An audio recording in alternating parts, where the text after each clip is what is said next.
So you can see I was actually just cutting this Kiltie to kind of look more like the Nick style. I kind of feel like this is a more appealing look versus, I don't even know what you want to call the little triangles, sawtooth, whatever. I was kind of feeling like it's just too bold, sticks out a little bit too much with the common, like this is a white, a stock white's Kiltie, false tongue. So I decided to give it a go to cut it. I'd heard you could use like a Campbell's soup can, but I used this candle because it basically had the right curvature to go from each side and then basically touch. I ended up going a little bit below one of the triangles. I was trying to kind of cut off the minimal amount, but I also kind of wanted it in the right proportions. I think it worked out well. I definitely prefer this over this. I'm not sure I'll do it to my other whites. This pair, it's kind of contrasty, and I don't know, the Kiltie kind of jumps out more, so I wanted a less, bold look. This, I don't know. It's also annoying how they kind of roll up and then they keep scuffing. I don't know, the other leather doesn't matter as much, but on this rough out, it seems like I've been trying to kind of scuff it away with my finger, but it starts to make a line, and I have to kind of scratch at the leather to kind of hide it. I just don't like the weird line that it was making. So it's basically every time you crouch and the boot bends down, these end up kind of smashing in. And then they roll and kind of look like eyelashes. I don't know.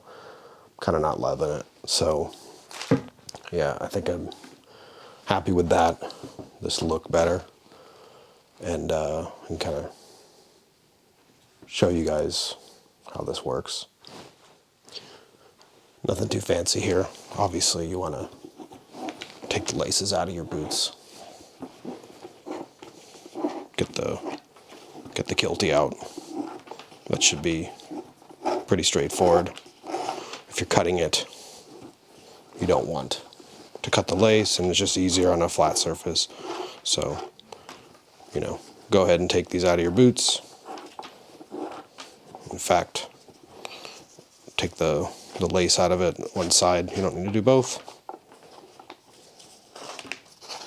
And because I did one of them, what I actually originally did was, while they were in the boot, I kind of took my knife and, when it was in place, I kind of scored each side to kind of mark it. But with this as like my template.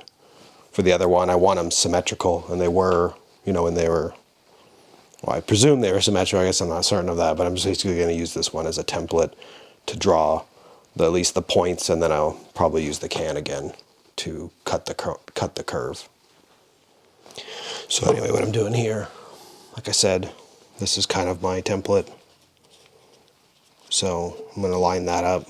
I had to redo this slightly on the first one, so basically that's that point.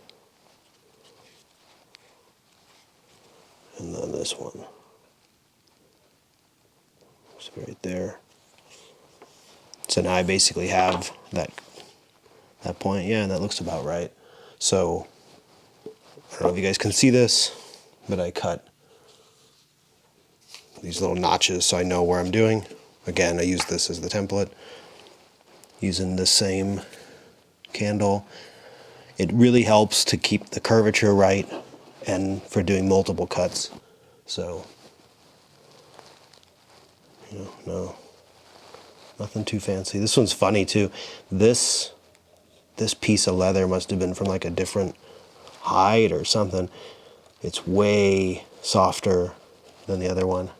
Don't know why. I've always noticed that. It was way more flexible when it was in the boot. Like it curled more and whatnot.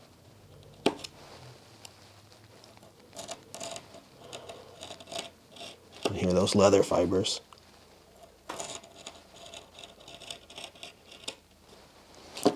So that's pretty good. I'm going to do the rest just like this. Actually, maybe go through these. Just trying to preserve the edge. Like, I want this edge to be nice so that it kind of has some natural wear to it in the boot and doesn't have a weird, I don't know, I've seen some people who've done this and they kind of do a, I guess, a crappy, uneven cut. It just kind of looks like crap.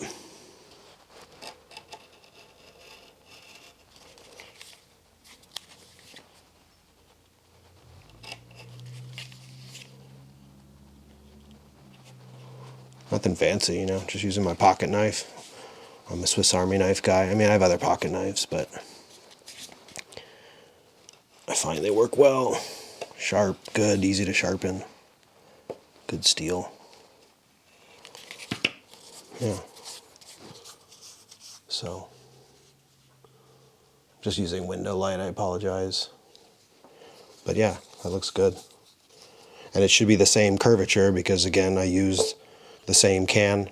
Sorry, this is a candle, but, you know, if you use your coffee can, whatever. And if you look, you know, because I use this as the template, they're the same. So really this should end up looking the same in the boot. Funny enough, this one always slides down more, so I actually cut a little loop and I run the lace through it. You can't see what I'm pointing at, sorry. This other boot, I ended up cutting a little slot. I'll show you guys the boot next to each other.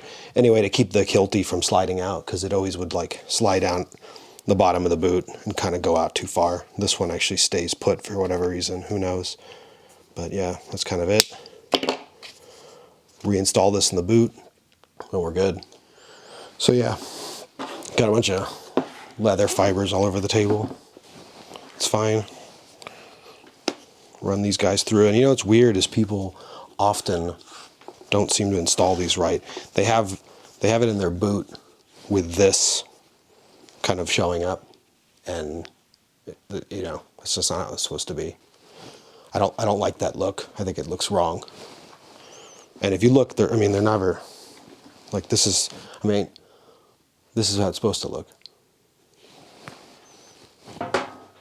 So you put it through the top on one side, feed it through the other way, and that's how you get it kind of in the right position. And then relace it. I'm kind of OCD with my lacing, so I like to make sure it's, I guess, symmetrical or whatever, so it's always the same way. So some people just kind of mad dash through this, but I always want each one looking the same. So yeah, there we go. That's the look I was going for.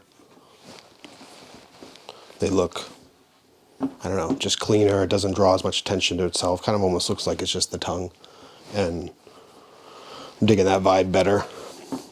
Didn't have to throw away too much leather, you know, a couple little pieces of Red Dog there. But I like that look better. And like I said, it's the same look that I was liking from Nyx. Nyx does this, at least on, I don't know, maybe their heritage boots. I think on their work boots, they still do the sawtooth, or I don't even know, tell me what in the comments, what is this called? This cut. I've heard someone call it sawtooth.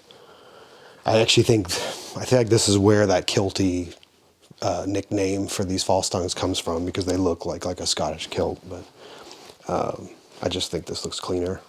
I'm not sure I'll do it on I'm wearing my Auto White vintage Red Dog boots, and they have the sawtooth. Those, I think it kind of goes with that whole vibe, like kind of westernish, I don't know, whatever. And my C350 Cruisers, I don't know, those kind of, it's all the same color, right? The false tongue matches the leather like this, so it's not as bold as this was with the contrast. But even when it is the same leather, like with this natural Dublin, I just think, doesn't that look better? Where it's just kind of low key. It doesn't jump out at you. And now I got that vibe going on these.